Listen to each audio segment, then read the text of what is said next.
بسم الله الرحمن الرحیم الحمد للہ رب العالمین والصلاة والسلام علی رسول الکریم اما بعد. باب فی الخلفاء چل رہا تھا. یہ حدیث ہماری ہو گئی تھی 4647. دوبارہ لے لیتے ہیں اس کو.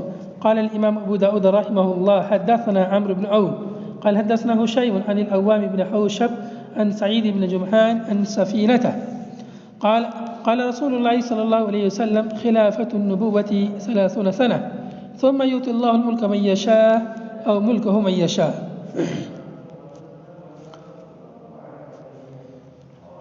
روایت ہے سفینہ سے، کہتے ہیں کہ رسول اللہ صلی اللہ علیہ وسلم نے ارشاد فرمایا نبوت کی خلافت 30 سال ہوگی، یعنی خلافہ علی نہج النبوہ، وہ خلافت جو نبی پاک صلی اللہ علیہ وسلم کے طریقے پر ہوگی، اس کی مدت کتنے سال ہے؟ 30 سال ہوگی خلافت النبوہ. اس کے بعد میں جو خلافت ہوں گی 10 سال تک خلافت کا ذکر بعض احادیث میں آیا ہے، جیسا کہ پیچھے گزر چکی ہے. تو وہ جو خلافت ہوں گی وہ علی نہج النبوہ نہیں ہوں گی، وہ مطلق خلافت کا ذکر ہے، اور یہاں پر خاص خلافت کا ذکر ہے جو نہج النبوہ پر ہوگی. اس کے بعد میں جو خلافت ہوگی 30 سال کے بعد میں، وہ خلافت یعنی وراثتی ہوگی، منتقل ہوگی، وراثت میں اولاد در اولاد جو ہے منتقل ہوگی، اور اہل حل و عقد کے مشورے سے خلیفہ منعقد نہیں ہوگا. اس کے بعد میں 30 سال کی جو مدت ہے وہ چاروں خلفائے اربعہ ہیں، اور حضرت حسن رضی اللہ عنہ کی خلافت کے ایام بھی اس میں شامل ہیں. 30 سال کا کچھ ذکر یہاں پہ حدیث میں آیا، اسی حدیث میں آیا ہے ثم یؤتی اللہ الملک او ملکہ من یشاء، پھر اللہ تعالیٰ بادشاہت کو یا اپنی بادشاہت کو جس سے چاہے گا عطا فرمائے گا. قال سعید بن جمحان کہتے ہیں قال علی سفینہ، مجھ سے سفینہ نے کہا امسک علیک، یعنی امسک علیک اپنے اوپر لازم پکڑو، مطلب یہ گنو. 30 سال کی مدت ہے وہ اس طرح سے ہے کہ ابا بکر سنتین، حضرت ابوبکر صدیق رضی اللہ عنہ کی مدت خلافت 2 سال ہوگی، و عمر، اور حضرت عمر رضی اللہ عنہ کی مدت خلافت 10 سال ہوگی، و عثمان 12، حضرت عثمان رضی اللہ عنہ کی مدت خلافت 12 سال ہوگی، و علی کذا، اور حضرت علی کی اتنی اور اتنی ہوگی. قال سعید کہتے ہیں قلت لسفینہ ان هؤلاء يزعمون ان علی لم يكن بخلیفہ. سعید نے کہا کہ سفینہ سے کہ یہ لوگ ایسا گمان کرتے ہیں کہ حضرت علی رضی اللہ عنہ خلیفہ نہیں تھے. قال كذبت استہ بن زرقہ، بنو زرقہ نے جھوٹ بولا ہے. بنو زرقہ کی سورین نے، بنی زرقہ کی چوتڑ نے جھوٹ بولا ہے. بہت غصے میں انہوں نے کہا، مراد تھے بنو زرقہ سے بنو مروان مراد تھے. بنو مروان یہ لوگ جو ہے علی رضی اللہ عنہ کی خلافت کے کچھ لوگ منکر تھے، انکار کرتے تھے. تو حضرت سفینہ نے بہت سختی کے ساتھ کہا کہ وہ لوگ جھوٹ بولتے ہیں، اور پھر حضرت علی رضی اللہ عنہ کی مدت خلافت بیان کی. یہاں پر جو مدت خلافت مذکور ہے سنتین ہے، 10 سال، 2 سال ابو بکر کی، 10 سال عمر کی، اور 12 سال حضرت عثمان رضی اللہ عنہ کی. یہ کل مدت ہوتی ہے تقریباً 24 سال. اور پھر آگے حضرت علی کی مدت کا ذکر نہیں ہے. تو ان کی مدت جو ہے 5 سال تھی یا 4 سال کچھ مہینے تھی. تو بہرحال دیگر روایتوں میں جو اس کی تفصیل ہے وہ کچھ اس طرح سے ہے کہ حضرت ابوبکر صدیق رضی اللہ عنہ کی مدت خلافت 2 سال 3 مہینہ 10 دن، 2 سال 3 مہینہ 10 دن ہے، اور حضرت عمر رضی اللہ عنہ کی مدت خلافت 10 سال 6 مہینہ اور 8 دن ہے. اس کے بعد حضرت عثمان رضی اللہ عنہ کی مدت خلافت 11 سال 11 مہینہ اور 9 دن. اس کے بعد حضرت علی رضی اللہ عنہ کی مدت خلافت ہے 4 سال 9 مہینہ اور 7 دن. یہاں پر دنوں میں بہت ترتیب ہے. علی رضی اللہ عنہ نے سال اور مہینے کے بعد جو دن پائے ہیں اوپر وہ 7 دن ہیں. حضرت عمر رضی اللہ عنہ نے جو اوپر دن پائے وہ 8 دن ہیں. حضرت عثمان نے جو سال اور مہینے سے اوپر جو دن پائے ہیں وہ 9 دن ہیں. حضرت ابوبکر صدیق رضی اللہ عنہ نے سال اور مہینے سے اوپر جو دن پائے ہیں وہ 10 دن ہیں. تو اس طرح سے کل ملا کر یہ مدت تقریباً 30 سال بنتی ہے، اور اسی میں حضرت حسن رضی اللہ عنہ کے 6 مہینے بھی داخل ہیں. تو اس طرح سے نبوت، خلافت النبوت 30 سال اللہ کے نبی صلی اللہ علیہ وسلم پیشین گوئی فرمائی، اور ایسے ہی ہوا. اور اس کے بعد خلافت علی نہج النبوہ نہیں رہی، بلکہ اس میں کچھ کمی ہو گئی تھی. اگلی حدیث قال حدثنا عمرو بن عون قال حدثنا هشيم عن الأوام بن حوشب عن سعيد بن جمحان عن سفينة قال قال رسول الله صلى الله عليه وسلم خلافة النبوة 30 سنة ثم يؤتي الله الملك من يشاء وملك من يشاء. گزشتہ حدیث کی طرح یہ حدیث بھی ہے. قال حدثنا محمد بن العلاء عن ابن إدريس قال أخبرنا حسين عن هلال بن يساف عن عبد الله بن ظالم. وسفيان عن منصور عن هلال بن يساف عن عبد الله بن ظالم المازني. ذكر سفيان رجلا فيما بينه وبين عبد الله بن ظالم المازني قال سمعت سعید بن زید بن عمرو بن نفیل. یہاں یہ جو سند ہے اس سند کو تھوڑا بہت ہی دقت کے ساتھ اور غور کے ساتھ اس سند کو دیکھنا ہے. سند شروع سے سند دیکھیے گا. امام صاحب نے حدیث روایت کی محمد ابن علا سے, انہوں نے ابن ادریس سے, انہوں نے حسین سے, انہوں نے ہلال بن یساف سے اور انہوں نے عبداللہ بن ظالم سے. اب یہاں پر واو کا ہے, واو عطف ہے. وسفیان, وسفیان ہے, وسفیان نہیں ہے, عطف نہیں عبداللہ پر. سفیان کا عطف کس پر ہے؟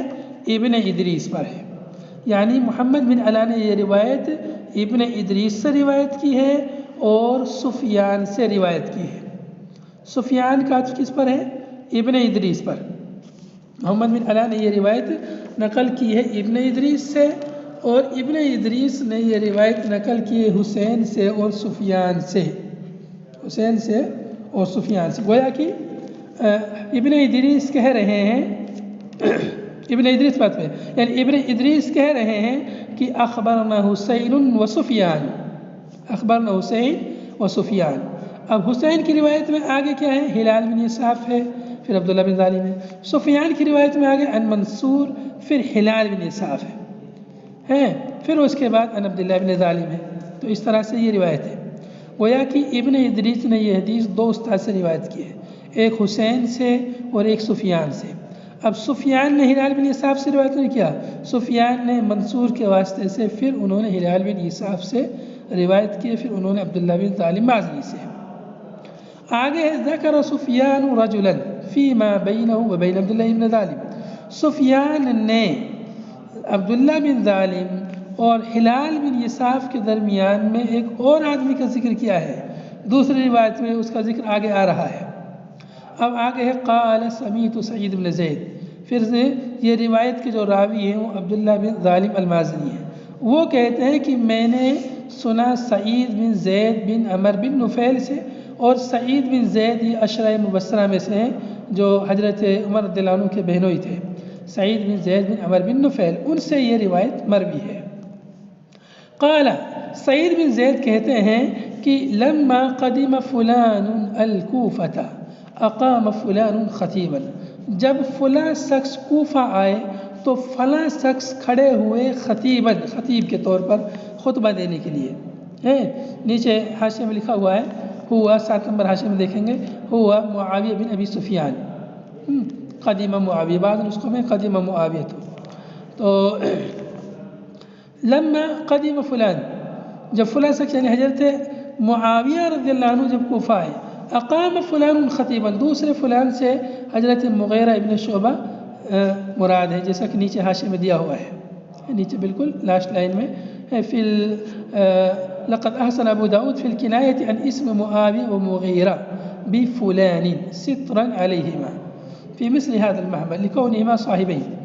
تو حضرت امیر معاویہ جس وقت کوفہ آئے تو اس وقت مغیرہ ابن شعبہ خطیب کے طور پر لوگوں کے سامنے کھڑے ہوئے. اب یہ کہہ رہے ہیں فأخذ بیدی سعید بن زید, یعنی عبداللہ بن ظالم کہہ رہے ہیں کہ جب یہ خطیب کے طور پر کھڑے ہوئے, انہوں نے خطبہ دیا, تو سعید بن زید نے میرا ہاتھ پکڑ کر کہا مجھ سے, الا تری اذا ھذا الظالم, کیا تم اس ظالم کو نہیں دیکھ رہے ہو, کیا تم اس ظالم کو نہیں دیکھ رہے ہو. ظالم سے مراد یہاں ان کی کون تھی؟ مغیرہ ابن شعبہ. تو سعید بن زید مغیرہ ابن شعبہ کو ظالم کہہ رہے ہیں خطیب, چونکہ ان کی تقریر میں, ان کی خطابت میں کوئی ایسا جملہ, ایسا لفظ آیا جس کی وجہ سے حضرت علی رضی اللہ عنہ کی تنقیص ہو رہی تھی, یا حضرت معاویہ کی فضیلت حضرت علی پر ظاہر ہو رہی تھی. تو گویا علی کو معاویہ سے کم تر دکھا رہے تھے. اس بنا پر سعید بن زید نے اس خطیب کو کیا کہا, الا تری اذا ھذا الظالم, اس ظالم کو نہیں دیکھتے ہو. حضرت علی جو عشرہ مبشرہ میں سے ہیں اس سے بڑھا رہے ہیں حضرت امیر معاویہ کو. تو ایسا فاشهد علی التسعة, چنانچہ سعید بن زید نے 9 لوگوں کی گواہی دی, انہم فی الجنہ, کی جنت میں ہوں گے. فاشهد, کیا کہتے ہیں, فاشهد علی التسعة, میں 9 لوگوں کی گواہی دیتا ہوں, انہم فی الجنہ, کہ وہ جنت میں ہیں. ہیں وَلَوْ شَهِدْتُ عَلَى الْعَاشِرِ لَمْ إِيسَمْ، اگر میں 10ویں کی بھی گواہی دوں کہ 10واں بھی جنت میں جائے گا تو میں گنہگار نہیں ہوں گا۔ تو آگے مفہوم سمجھ میں آئے گا، آگے پڑھیں گے۔ قال ابن ادریس کہتے ہیں جو اس حدیث کے راوی ہیں شروع میں ہیں، امام صاحب کے استاد کہتے ہیں والعرب تقول آثم، ایسم کی جگہ آثم بھی استعمال کیا جاتا ہے، عرب لوگ ایسم کی جگہ آثم بھی کہتے ہیں کہ اگر میں نے 10ویں کے بارے میں گواہی دی کہ یہ بھی جنت میں جائے گا تو میں گنہگار نہیں ہوں گا۔ قلت، میں نے پوچھا من التسعة، چلو یہ بتاؤ 9 لوگ کون ہیں؟ من التسعة، یہ 9 لوگ کون ہیں جن کی آپ جنت میں جانے کی گواہی دے رہے ہیں؟ قال، تو سعید نے کہا قال رسول اللہ، قال، دیکھیے یہاں پر اس کا 2 مفہوم ہے، یہاں پر 2 مرتبہ قال رسول اللہ صلی اللہ علیہ وسلم وهو علی حرا ہے کہ کہتے ہیں کہ رسول اللہ صلی اللہ علیہ وسلم نے ارشاد فرمایا کہ وہ 2 مفہوم آگے آ رہا ہے، یہاں پر ایک ہی مفہوم ہے۔ قال سعید کہتے ہیں قال رسول اللہ صلی اللہ علیہ وسلم وهو علی حرا، رسول اللہ صلی اللہ علیہ وسلم نے ارشاد فرمایا اس حال میں کہ آپ حرا پر تھے، حرا پہاڑ پر تھے، یا حرا غار حرا والا جو پہاڑ ہے اس پہاڑ پر تھے، اور بعض روایتوں میں احد پہاڑ کا ذکر ہے۔ اثبت حرا، اثبت حرا، اے حرا پہاڑ ٹھہر جا، انہ لیس علیک الا نبی او صدیق او شہید، چونکہ پہاڑ جو ہے ہلنے لگا تھا، حرکت کرنے لگا تھا پہاڑ، تو اللہ کے نبی صلی اللہ علیہ وسلم نے پہاڑ سے کہا اثبت، ٹھہر جا، ہل نہیں، حرکت نہ کر، کیوں؟ انہ لیس علیک الا نبی، اس لیے کہ تمہارے اوپر نہیں ہے مگر کون ہے تو یہ نبی ہیں، کون ہے؟ اور صدیق، یا صدیق ہے جنہوں نے نبی صلی اللہ علیہ وسلم کی اس وقت سچائی کی گواہی دی جب ساری دنیا آپ کو جھٹلا رہی تھی، اور کون ہے؟ شہید ہیں تمہارے اوپر جو اللہ کے راستے میں شہید ہوئے نماز پڑھاتے پڑھاتے، یا شہید ہوں گے جو۔ قلت، میں نے کہا ومن التسعۃ، یہ کون ہے 9 وہ بتائیے پہلے، 9 کے بارے میں نے پوچھا ہے، تو انہوں نے جلدی کر دی، وہ جواب دے رہے تھے، آگے جواب دیتے تو یہ جلدی پوچھے جلدی بتاؤ 9 لوگ کون ہیں جو جنت میں جائیں گے؟ قال، اب یہاں پر ہے قال سعید نے کہا، قال رسول اللہ نہیں ہے، قال رسول اللہ صلی اللہ علیہ وسلم فرمایا، یہ ترجمہ نہیں ہوگا، قال سعید نے فرمایا نمبر 1 جو 9 لوگ ہیں جنتی، نمبر 1 رسول اللہ صلی اللہ علیہ وسلم، نمبر 2 ابو بکر، نمبر 3 عمر، نمبر 4 عثمان، نمبر 5 علی، نمبر 6 طلحہ، نمبر 7 جبیر، نمبر 8 سعد بن ابی وقاص، نمبر 9 عبد الرحمن ابن عوف۔ قلت، میں نے کہا چلو 9ویں کو بھی بتا دو، 9واں کون ہے؟ ومن العاشر، اور 10واں کون ہے؟ فتلکأ ہنیئۃ، فتلکأ ہنیئۃ، تو تھوڑا سا وہ ٹھہرے، فتلکأ ہنیئۃ، تھوڑا تاخیر کی، جواب نہیں دیا فوراً، تأخر، تلکأ من تأخر، تھوڑا سا انہوں نے یعنی تاخیر کی جواب دینے میں، ہنیئۃ ساعۃ یسیرہ، تھوڑی دیر۔ ثم قال انا، 10واں آدمی میں خود ہوں، یعنی سعید ابن زید یہ 10ویں ہیں۔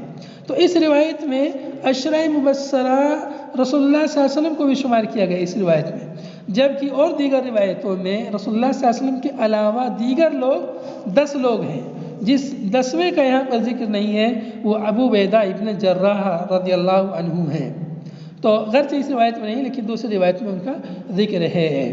تو محل شاہد یہ ہے کہ اس روایت میں 10 عشرہ مبشرہ کا ذکر ہے، انہی 10 میں سے حضرت علی رضی اللہ عنہ بھی ہیں، تو حضرت علی رضی اللہ عنہ 10ویں میں سے 10 ان لوگوں میں سے جو جنت میں جائیں گے ایک ساتھ، ان سب لوگوں کی ایک ساتھ جنت میں جانے کی بشارت آئی، اللہ کے نبی صلی اللہ علیہ وسلم نے ان کی ایک ساتھ بشارت دی جنت میں جانے کی، جیسے کہ آگے حدیث میں آ رہا ہے۔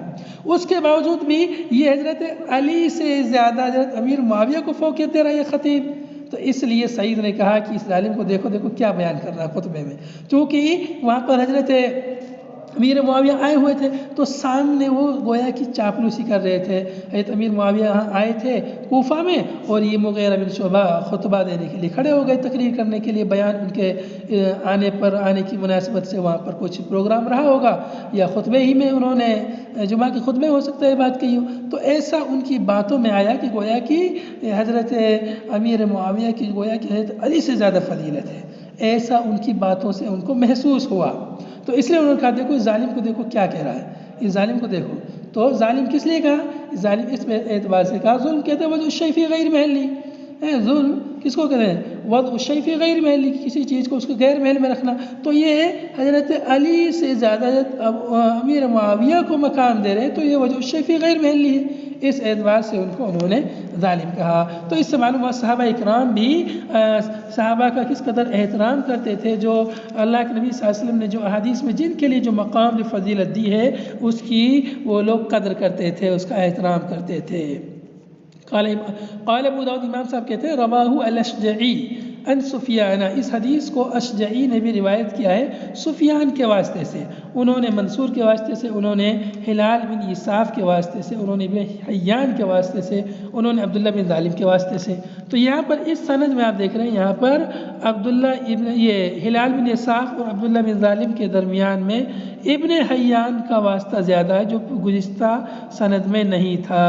گزشتہ سند میں عبداللہ بن ظالم، یہاں دیکھ رہے ہیں آپ ہلال بن یساف اور عبداللہ بن ظالم کے درمیان کوئی دوسرا آدمی نہیں ہے، جبکہ اگلی سند میں یہاں پر عبداللہ بن ظالم کے اور ہلال بن یساف کے درمیان یہاں ایک راوی کا اضافہ ہے ابن حیان کا. تو امام صاحب کے پاس یہ روایت ایک اور تیسری سند کے ساتھ موجود تھی جس کو امام صاحب نے یہاں پر ذکر کر دیا ہے. اب اگلی روایت لے لیتے ہیں، اسی جیسی روایت ہے وہ بھی. قال الإمام أبو داود رحمه الله حدثنا حفص بن عمر النمري قال حدثنا شعبة عن الحر بن الصياح عن عبد الرحمن بن أخنس أنه كان في المسجد فذكر رجل عليا رضي الله عنه.